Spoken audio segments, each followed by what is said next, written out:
तो लो जी दोस्तों, ये एक आरओ चेक किया जा रहा है और ये जो समस्या है, ये समस्या बहुत से हमारे सब्सक्राइबर जो हैं, हमारे व्यूवर्स वगैरह जो हैं, हमारे को कमेंट करके पूछते हैं कि अरुण जी यार, सर्विस करने से पहले तो पानी का स्वाद बहुत बढ़िया था, लेकिन जब हमने इसकी सर्विस की, इसके सारे फ़िल्टर्स वगैरह चेंज किए और इसमें एल्कलाइन वाले सारे फ़िल्टर्स वगैरह लगाए, कॉपर जिंक वगैरह, तो पानी का टेस्ट यार अरुण जी अच्छा होने की बजाय ख़राब हो गया। तो पानी के टेस्ट में ऐसी क्या दिक्कत आ गई अरुण जी? पहले सर्विस से पहले तो बढ़िया आ रहा था।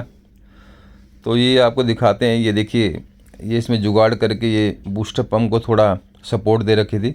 बूस्टर पम्प में लीकेज थी, लेकिन फ़िलहाल फॉर द टाइम बिंग ये बूस्टर पम्प अभी लीक नहीं कर रहा है, लेकिन कुछ दिनों में ये ज़रूर करेगा। अच्छा, वो तो चलो एक अलग चीज़ है। अब इसको बूस्टर पम्प को चेंज करने की सोच रहे थे, लेकिन अभी फॉर द टाइम बिंग इसको काम चला दिया गया कि ठीक है, अभी चल रहा है तो इसको चलाया जाए। टीडीएस आपको चेक कराते हैं। देखिए, प्रेशर लगभग टीडीएस जितना आ रहा है पानी का, उसके अकॉर्डिंग इसका प्रेशर चल सकता है, कोई दिक्कत वाली बात नहीं है। फाउंटेन इसमें बन रहा है। ये तो इसका पंप चेक किया जा रहा है जी, ठीक है जी, कि पंप चल जाएगा, क्योंकि 150-200 टीडीएस है, तो 150-200 टीडीएस पे बहुत ज़्यादा अगर प्रेशर नहीं भी होगा तो भी हमारा पंप चल जाता है। थोड़े बहुत प्रेशर पे भी टीडीएस वगैरह लो हो जाती है और फ्लो वगैरह आ जाता है। लेकिन अगर यहीं हाई टीडीएस हो, मान लो अगर आपके यहाँ 1500-2000 टीडीएस है, तो उस टीडीएस पे ये फ़्लो काम नहीं करता है। तो टीडीएस के अकॉर्डिंग भी चेक किया जाता है पंप का प्रेशर चलेगा या नहीं चलेगा। ये तो चलो एक अलग बात हुई।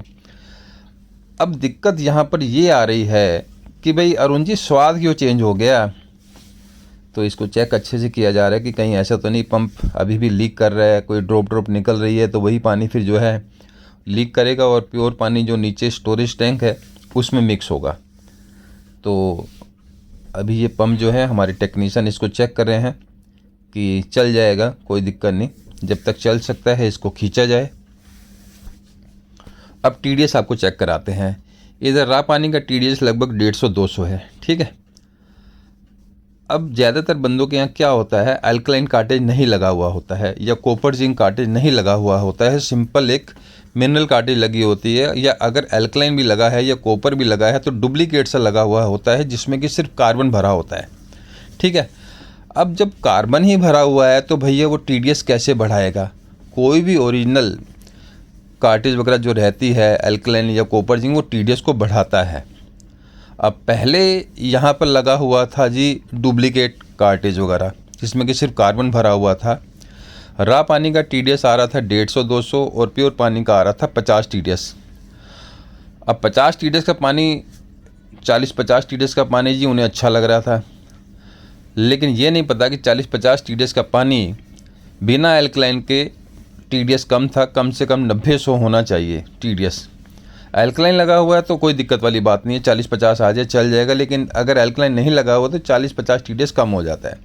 अब 40-50 टीडीएस का पानी पिए जा रहे थे, लेकिन कॉपर जिंक कार्टेज लगाई तो जी टीडीएस बढ़ा देती है वो, जबकि सेम पानी वही वाला है। इसमें चेक किया जा रहा है 100 कुछ के करीब टीडीएस आ रहा है कॉपर जिंक के थ्रू, और रा पानी का टीडीएस इसमें आपको दिखेगा 148 है। सॉरी। और ये चेक करेंगे जी, इसका टीडीएस आ रहा है कॉपर जिंक के बाद लगभग 100+ के करीब आ रहा है। अब यही पानी जब हम चेक करेंगे विदाउट एल्कलाइन या विदाउट कॉपर जिंक, तो इसका टीडीएस आपको दिखाएंगे कितना टीडीएस आता है। तो अगर आपके यहाँ भी ऐसी कोई समस्या आती है सर्विस करने के बाद, अगर आपने बायो प्लस या लैक्सप्योर का ओरिजिनल कॉपर कार्टेज या एल्कलाइन लगाया है, तो टीडीएस वो बढ़ाता है और टेस्ट में फ़र्क आता है। ये नहीं कि टीडीएस सिर्फ बढ़ा दिया और टेस्ट में फ़र्क नहीं आएगा, तो टेस्ट में भी फ़र्क आएगा, लेकिन पानी वही सेफ़ रहता है जो एल्कलाइन या कॉपर कार्टेज के बाद लगाया जाता है। बिना उसके पानी पिएंगे तो स्वाद तो अच्छा आ रहा है, लेकिन स्वाद के चक्कर में टीडीएस कम हो रहा होता है। तो हमें ये चीज़ भी ध्यान रखनी होती है। मोटा मोटा कहने का मतलब ये है कि अगर टीडीएस बढ़ेगा तो पानी का टेस्ट भी अलग आएगा। ये नहीं कि सिर्फ टीडीएस तो अरुण जी बढ़वा दो लेकिन स्वाद हमारा वही रहे, ऐसा नहीं होता है। ये देखिए, अगर विदाउट कॉपर जिंक चेक कर रहे हैं तो इसका टीडीएस आ रहा है जी 40-50। ये हमारे टेक्नीशियन ने इसको चेक किया, 40-45 आ रहा है। और यही जब उसमें कनेक्ट करते हैं कॉपर जिंक में तो इसका टीडीएस 100-125 आ जाता है। भैया लगाया तो इसलिए गया ना कॉपर कार्टेज या एल्कलाइन कि हमारे पानी के मिनरल्स बने रहें, पानी का टीडीएस 100-125 तक रहे और मिनरल कम ना हो, टीडीएस मेंटेन हो, पीएच मेंटेन हो। तो ऐसी समस्या अगर आपके यहाँ आती है तो टेंशन लेने की कोई ज़रूरत नहीं है। पानी एक की जगह 2 ग्लास पीजिए। 10-15 दिन वो वाला पानी पीते हैं बंदे तो उनके मुंह पे वही टेस्ट चढ़ जाता है। तो इतना टीडियस तो वैसे भी होना चाहिए। ये नहीं कि फ़िल्टर्स ख़राब दे दिए अरुण जी ने या कोई ऐसी कोई गड़बड़ फ़िल्टर दे दिए, ऐसा कुछ नहीं होता है। मोटा मोटा ये है कि टीडीएस बढ़ के आता है। ये देखिए इसका 40 कुछ के करीब इसका